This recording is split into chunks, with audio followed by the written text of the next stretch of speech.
1989 it seems will be a big year. We're in 3rd episode and there seems to be around 2 more before I'll be able to close it. Not to bore you to death though, let's get on with it. Grand Prix Circuit is probably the best Formula 1 racing game on C64. Probably because Microprose games are really good too, and it would have taken a while of playtesting to pick D1. One way or another, it's an excellent simulator that, while only featuring 3 teams and 8 circuits, offers unprecedented, at least for C64, feeling of being there at the machine's steering wheel racing at incredible speeds. Especially that each of the cars actually feels different, and you have to do what real-life drivers do, so slow down considerably while turning. There's no high-speed corners taking in Grand Prix Circuit. I'm sure that by this point in this short preview I don't have to tell you that the graphics are fantastic. The screen is divided in 2 horizontally, most likely to reduce the power requirement on track rendering, but don't quote me on that. The bottom part with the steering wheel, speed dial and working rearview mirrors looks as good as it can on C64. The top, showing the track and other drivers, is also great. All in all, whatever you wanna talk about when it comes to Grand Prix Circuit, it's phenomenal and all fans of racing games should definitely check it out. If Hard and Heavy seems eerily familiar to you but you can't tell why, you're right, you've seen it before. Well, not it, but the engine and same style of graphics by the same artist. It was also platformer and horizontally scrolling from left to right, also featured a timer, power-ups and collectibles, and also allowed for 2 players to play alternating. There's a lot of alsos in that sentence. I believe grammar gods are furious now. Unless Batman will fix it in post and cut it to sound better, but given how quote-unquote hard he's been working, I seriously doubt that.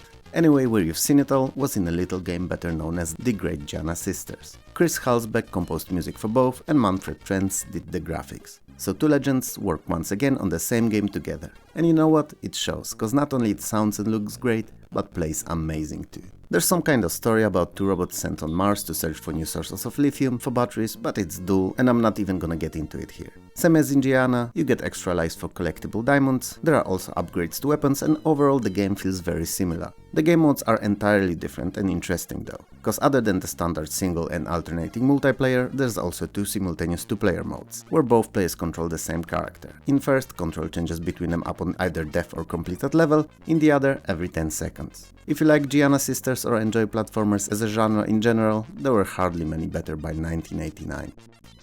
Hostages, aka Hostage Rescue Mission, which is more appropriate title given what you do in the game, is a real-time stealth action shooter mix, and I have mixed feelings about it. Because on one hand, it's a precursor to modern games like Rainbow Six, while on the other all missions are virtually identical and only really vary in difficulty level.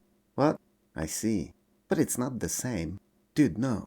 Oh, whatever man, yeah, I'll tell him if it's so important to you. So, Batman's asking me to tell you that his crime fighting was in majority of cases also very repeatable and samey, and most of the time felt as if he was doing the same thing just a bit more difficult each next time. I'm not sure if that's the case given how many different villains he fought, but whatever. What I do know for sure is that he does keep getting new achievements, life achievements, mainly based on how much fast food a single person can ingest in one sitting. And it's staggering. You could feed a small army unit for a week with what this man goes through during his lunch here. Apparently it's something about building mass, whatever that means. Anyway, in Hostages you control a unit of 6 elite Spec Ops professionals trying to free hostages from the embassy. At the beginning of a mission you need to place 3 snipers in strategic positions to provide backup. The remaining 3 you need to stealth guide into the building, preferably if possible unnoticed. When that's done, you either have to free and securely evacuate all the hostages from the building or eliminate all terrorists. If any of the hostages are wounded or your soldier is killed, mission is considered a failure. Hostages is definitely quite a unique and original title, and if you enjoy those, there's a lot to like here. But replayability is questionable, so it's worth keeping that in mind if you plan on investing in original Discord tape. Insects in Space is a horizontally scrolling shoot 'em up. Insects have attacked the Earth and eradicated all humans apart from babies. Now, why the babies were left unharmed, no one knows. But what is well-known fact is that they cannot be left unsupervised around alien insects, as it will not end up good. So, the mythical St. Helen travels to Earth to save the babies. Interestingly enough, in manual she's mentioned as big-breasted. I don't know why this was important, perhaps to increase the sales based on the game cover only. Our protagonist can move both ways, similar to Defender, and the game itself plays kinda like it too. All the levels are 2 screen high, with one featuring the floor and the other the ceiling, as if you were flying our booby heroine through caverns or tunnels or such. You have to steer Sand Helen to pick up babies positioned either at the very top or very bottom, and in the same time shoot the enemy bees trying to kidnap the kids. Babies can either be returned to the ground for points, or you can hold on to them to convert them into power-ups eventually. As Saints go, Helen has a special power of her own. She can summon a dust cloud that will teleport her to the near bee target. I know that all that talk about bees and babies may suggest something else, but Insects in Space is actually one of the best Defender-like games on C64. ISS Incredible Shrinking Sphere is a game you don't expect to like, judging by the cover. Looking at the graphics when you run it, at the first glance it looks like a Spin Dizzy or Marble Madness clone, and you expect a subpar cheap copy that will get bored within time it takes you to brew a pot of tea. Brew a pot of tea. Oh my days, I'm old. Okay, let me rephrase it. Blah blah blah, blah blah blah, blah blah blah, and you expect a subpar product that you'll get bored with in time it takes you to prepare a drink. So pick a glass, drop a couple of ice cubes, pour fire water in, and inhale the aroma. I think that sounds better. Anyway, whatever it may appear to be just by looking at it, it's not. ISS is surprisingly fun and addictive, and if you give it a minute, you may actually find yourself spending hours playing it. The idea here is simple and similar to the aforementioned games, to guide the ball from start to finish of each level through 4 linked sections. But there are a lot of different hazards on your way, like enemies, special tiles that will shoot your ball in random direction, or even dark cavities, falling through which always ends up with death. You are not left to wander this hazardous world defenseless. There are various upgrades in game too, like weapons or shields, and positive special tiles like ramps that will propel you in a direction at much faster pace, to name a few. ISS is fun. It's definitely not one of the best games on C64, but it's one of the good ones, and definitely worth a playthrough even if you think that you may not enjoy. 2 Jaws games released in 1989 on C64. One was an average at best game, the other was pretty bad. This one's the average one, made by Stars of Development Laboratories. Neither of them had much to do with the movie other than the title and that they wrote on its popularity. This Jaws is an arcade mix in which you play as a fishing ship captain hunting down sharks for the Jaws. Before you set off hunting though, you have to equip your boat with fuel, food, weapons, ammo and hire crew. Sharks are hunted either via harpoon gun, rifle or while scuba diving, and you can sell the remains in general shop for money that can then be used to purchase boat upgrades. Well, that's pretty much it, and you can't really expect much more novelty in Jaws. It's a pretty enjoyable, even if not long-lasting experience that's worth a look if you like those arcade management games that are just okay. If you look for something bigger, deeper or better, look somewhere else. Kendo Warrior is a side-view action-adventure by the same people that gave us Demon's Kiss that we spoke about in the last video. And you can tell. The character movements, the detailed graphics on both sprites and backgrounds, and everything just screams Demon's Kiss. Well, everything but the setting. While that game was fantasy-themed, this one's placing its cards on the Orient. So you're not a shirtless barbarian like huge sword-wielding bodybuilder wannabe, but a martial artist with appropriately small but nimble hitting sword. Starwards, you're on a mission to retrieve the secret documents which have been stolen. So, you're traversing through a huge complex fighting various enemies and guard dogs, and solving some very basic environmental puzzles, like picking up correct shields and using them to pass the same colored beam barriers. You will also find other helpful items on your way, wire cutters and pipe wrench to be exact. And they both have their appropriate usage scenarios. Kendo Warrior is fun, and a really high quality release even though it was originally a budget title. It's an excellent example of an action-adventure game made for C64 that could easily compete with 8-bit console releases of the time. If there's one thing KGB and now FSB are well known for, are the spies. And I'm not only saying it because I'm fearful for my life, but also because historically speaking, that is, or at the very least was the case. Now, KGB Superspy is a two-way horizontally scrolling shooter that, other than the title, has nothing to do with all I just said. The game takes place a little after Second World War, when Germany is divided into East and West. A group of scientists want to deflect to the West side while being kept in the East against their will and used to help in creation of some kind of a new deadly weapon.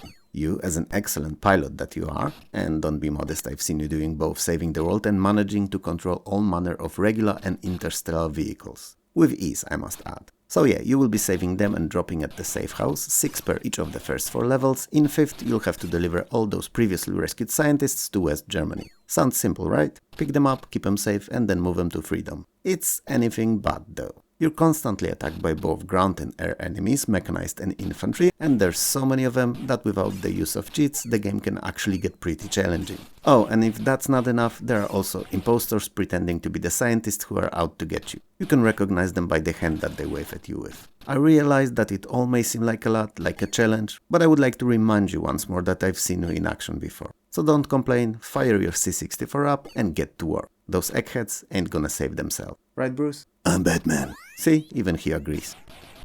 Kings of the Beach is probably the very best C64 volleyball game. It follows classic Beach 2-on-2 volleyball rules and it's fantastic. It also features simultaneous cooperative and competitive play, and sorta campaign mode where you have to beat 20 challengers in 15 levels in all sorts of iconic locations in Rio, Hawaii and Sydney to name a few, all to become the titular King of the Beach. As much as I don't care much for sports or most sports games, Kings of the Beach is actually really fun and I enjoy a match or two once in a while if there's someone willing to play, that is. Especially that the graphics are really nice and it's not always given on C64. If there's one thing I could really complain about, it's the controls. One fire button is just not enough, especially if you had a chance to play Kings of the Beach on PC or NES. C64's one-button controls feel very unsatisfying. Other than that, it's a lot of fun. Knights of Legend is a fantasy turn-based role-playing. It takes place in a land of Ashaltarea, where the villain of the game Pildar captured the Duke, ruler of the land, and the famous warrior Segalion, all in a one-sweep kidnapping. You lead your party of adventurers to defeat the Pildar and rescue said captives. The game is viewed from a top-down perspective and combat takes place on a separate strategic screens. Interestingly enough, unlike many other games at the time, Knights of Legend allowed for targeting of individual body parts during combat, with all the expected effects if such attack was successful. Before you started the game, however, you had to create your party of 6 adventurers picking between 4 races of humans, elves, dwarves and so-called Keldar. The last race could actually fly, so that's worth pointing out as not often you got that kind of skill in RPGs in the 80s. And there were also dozens of classes to choose from. It is truly a remarkable game that sadly was dead on arrival. Well, dead soon after arrival, as it was built as a full-fledged game but on a modular engine that allowed for plugging in of additional scenarios, locations and quests, and 5 of those add-ons were planned to drop soon after the game released. They never did, however, and the fact that the game seemed to be loading new data from the disk all the freaking time made it nigh unplayable for those who lacked patience. Funny enough, it's only marginally better on emulation. If you have someone who doesn't mind the wait, as long as you get to experience something special, Knights of Legend could easily be described as one of the best RPGs of 1989. Laser Squad originally released in 1988 on ZX Spectrum and then moved to C64 in 1989. It's a turn-based tactics game designed by Julian Golob, who may you know as one of 2 Golob brothers and a design mastermind responsible for later UFO Enemy Unknown. Coming back to Laser Squad though, it's a game of 5 unique missions, 7 if you count the released later expansion pack. Each of those missions is different in its theme, but mechanically works the same. All units in your squad have a set number of action points and use them to move, perform various actions and shoot. What's most notable about Laser Squad though is that it introduced a simple morale system. So if one of the units kept missing shots, getting wounded or witnesses a teammate's death, he can become shaken and panic. While panicking, he will run out of your control, often possibly straight into his death as an easy target for the enemies. Laser Squad was a cornerstone on which most other notable future turn-based tactic games were based, and as a first so advanced game in the genre, despite a very limited competition on the gaming market when it released, it was an amazing tactical gem. The last fight looks fantastic on the screenshots. Actually, it looks fantastic in person as well. Kinda like international karate with a bit smaller sprites. Backgrounds, however, are phenomenal and I really like the minuscule details in them, color work with C64's limited palette and faux 3D in the arenas themselves. All of it looks great. Sounds are okay and the music tune playing in the background is quite good as well. So, everything's fine, right? Not really. While the presentation is stellar, the gameplay is lacking. The animations are choppy, the controls are odd, available moves are unimpressive and the character sprites leave a lot to be desired when in movement. It's a bad international karate clone with surprisingly high quality presentation. And yes, it's karate, not karate. Let's Storm is a port from the arcades and it's a sci-fi top-down racer. It's very fast and features parallax scrolling second bottom layer, adding not only to that perception of fast movement but also to feeling of depth, as if you're racing on tracks hanged way above the city skylines. The racing itself is quite fun, though at times it feels like the objects cluttering the road are left there just for your benefit, or to inhibit it really. If that wasn't enough, most of vehicles you'll pass move around the motorway as if their drivers were at least half of the run battle in, and in the process of downing the other half. These are however very minor nuisances and just a part of track design, so don't take my complaints as if there was something wrong with the game. It's me who's finding issues where there's none. Something that my current assistant actually taught me. He pointed out that I should not throw away food that's just a few days out of date, as he's more than happy to eat it. I mean, you would have thought that Batman's one of the most well-off folks out there, but he seems to be caring about such seemingly unimportant things. Unless that's precisely how you become rich, and I've been doing something wrong all along the way. Still, Let's Storm is a fun game, especially if you like unusual racers. License to Kill is an action game based on the 1989 movie of the same title starring Timothy Dalton. It loosely follows the plot of the movie by recreating iconic scenes from it. All of them are viewed from a top-down vertically scrolling perspective, so you'll be traversing upwards while shooting enemies and avoiding their fire, either on foot or using various different and assigned to specific levels vehicles. If memory serves, at some point you're even going to be landing a plane on a moving track, and then driving that track. The graphics and sounds are pretty good too, though not on the level of Commodore's finest, and the gameplay overall is decent too. While License to Kill is not a groundbreaking title, but just your average shooter with some interesting ideas here and there, it's pretty fun and a definite treat to James Bond's fans.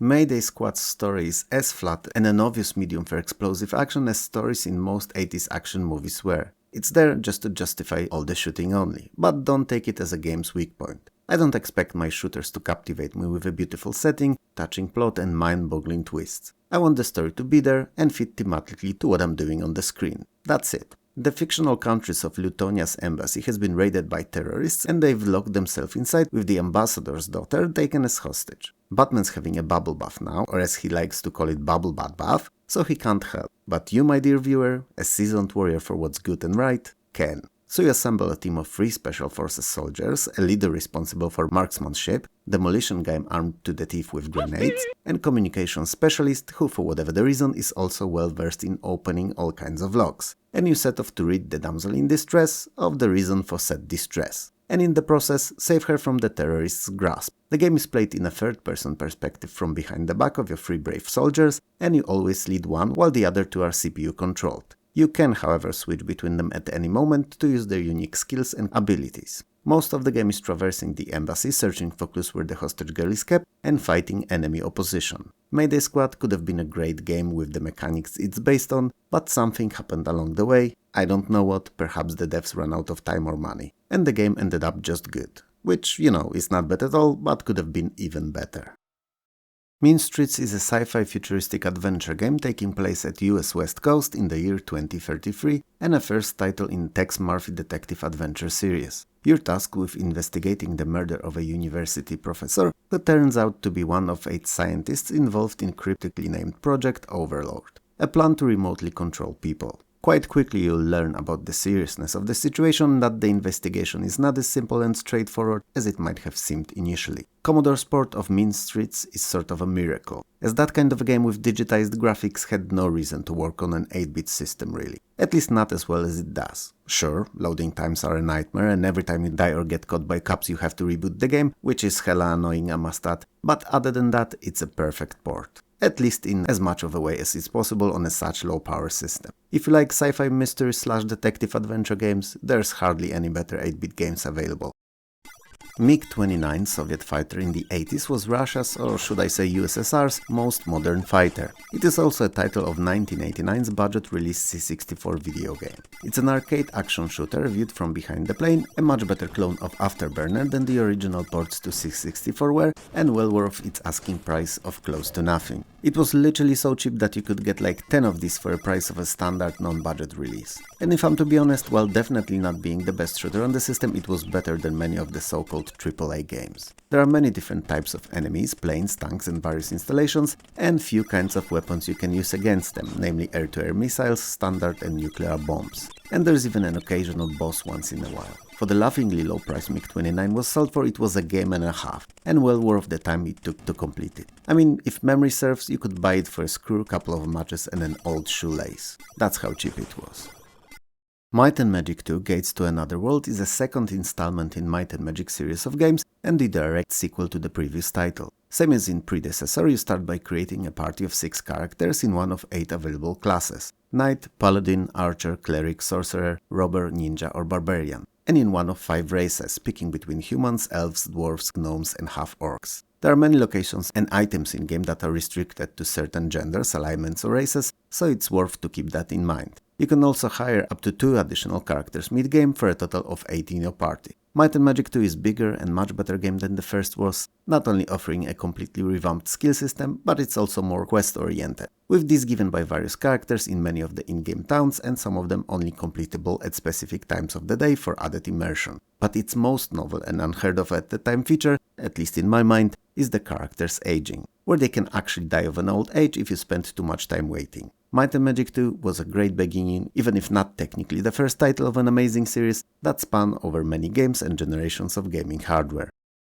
Also known as Pipe Dream and having ports to most older systems, Pipe Mania is a very well-known puzzler classic. Even if the title does not ring the bell, I'm pretty sure that at the very least you've seen the glimpse of gameplay somewhere. The goal of each of the 36 levels is to build a long enough pipeline for the liquid to flow until that aforementioned length is reached. And since pipes have different kinds of connections and show up randomly, and the liquid keeps flowing, Pipe Mania requires quick thinking and planning and will keep you on your toes all the way through. It's a fun but really tough game that only suffers, at least in my opinion, from a bit too steep difficulty curve. Rick Dangerous is a game that uses oldest trick in a book for prolonging its stay. It's extremely punishing difficulty level. That's Dark Souls-like for no other reason than to keep the player at the screen longer than necessary. But unfortunately, it's not done with use of engaging in interesting puzzles or skill-based gameplay mechanics. Nope, it's all achieved with memorization and infinite trial and error. So you play, you die, you memorize why, you play again, pass that point this time, die 3 seconds later, memorize that, repeat from the start passing those 2 obstacles, just to die once more a little while later, and then restart again, and so on and so on and so on. While I'm dumping on Rick here with the strength of a gigantic shit waterfall, don't get me wrong, I don't dislike it at all. I love it in fact. It offers interesting level design and setting reminiscent of old Indiana Jones movies, and it's atmospheric and really fun to conquer once or twice, preferably with a friend swapping joysticks when it gets too annoying for either of you. And despite me hating pointless repetition and memorization mechanics in games, conquering some of the more sneaky drops and finally beating a level in Rick Dangerous feels incredibly rewarding. Another day, another 1989 C64 video. These were some cool games, right? Well, since I can't hear you, how about you tell me in the comments below.